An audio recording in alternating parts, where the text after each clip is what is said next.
mun yi maganar nan mirara wa tikrar, duk mutumin da ya roki Allah so 7 yana roƙon shi aljanna kuma ya kare shi daga shiga wuta. Wani wurin ma so 3 aka ce idan ka ce Allahumma inni as'aluka aljanna wa a'udhu bika minan nar, kan faɗi wannan so 7 aka ce to ita kanta aljannan yanzu za ta taya ka roƙon Allah, Allah ya baka ita kuma wuta ta taya ka roƙon Allah, Allah ya kare ka daga shigarta.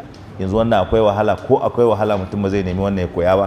Ka dinga yi kullun da safe da yamma kuma ka riƙa yi kana roƙon Allah tabaraka wa ta'ala, kai ko baka iya da larabci baka yi da yarenka.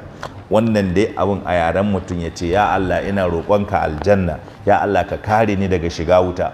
Balle kuma ka yi babban ka ce Allah ka gafarta min da ni da iyayena da dukkan musulmai maza da musulmai mata da muminai maza da muminai mata. Za a baka lada daidai adadin yawansu. Wani wurin munan da aka karanta farko ce aka yi kawai ka yi ko so 3 ko kai ta yi, wani wurin aka ce kai ran nan da makaranta aka ce wanda duk ya faɗi wannan so 70 a rana to za a gafarta mai gaba ɗaya da shi da duk yawan musulman nan da muminan nan daidai yawansu da lada da mutum zai samu. Kuma na gwada abin nan in ka ce za ka yi so 70 ɗin nan bai wuce minti 10 ka gama. Minti 10 in dai kawai za ka ce Allahumma gfirli wali walidayya walil muslimina wal muslimati wal mu'minina wal mu'minati, ka tsaya nan ma ya isa. Maimaita su in ka je ka yi, ka zo yi ka gani, ka kalli agogo ka ga minti nawa yayi kai sau 70. to amma shedan ba zai bari ba.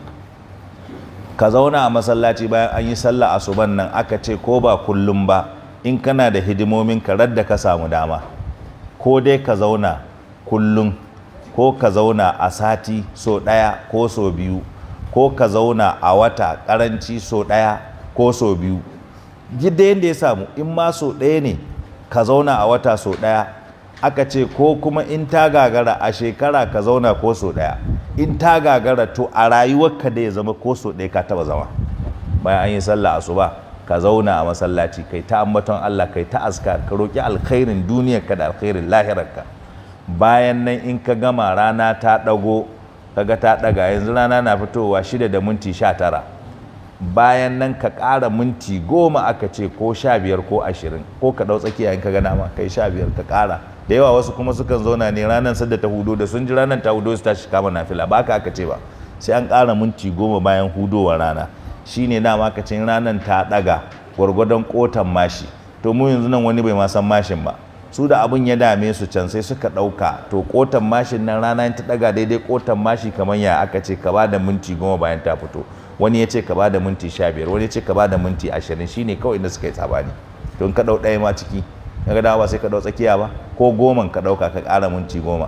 Ka ɗauka ma yanzu dai ka ce kawai ranar nan ta fito da minti 19, sai ka ce da rabi, kai yanzu da rabi, sai ka tashi kai sallar nafila raka'a 2. Bayan nan karanci aka ce za a baka lada kaman kayi hajji da umra, aka ce tammatan sai da manzo Allah ya maimaita so 3, har so 3 ana maimaita maganar nan.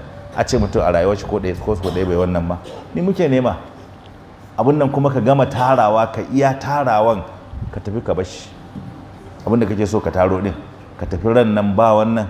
Wanda ya je makabarta da za a bashi dama ya dawo duniya, a ce shi a bashi duniyan, a bashi sarkin duniya gaba daya, a ce ya bada su, a bashi dama ya sallah raka'a 2 kafin ya koma, wallahi da ya bada su raka'a 2 ga wanda ya je makabarta yanzu ta fi mai duk duniya da abin da ke cikin duniya. Sahabin ya ce matsalan shi ne wanda suka je makabartan suna can suna nadama ba yadda za a yi su dawo su yi sallah raka'a 2, ku kuma da kuke raye akan doron kasan ku kuma kun shagala. Shine masifan. Subhanakallahumma rabbana wa bihamdik nashhadu an la ilaha illa anta nastaghfiruka wa natubu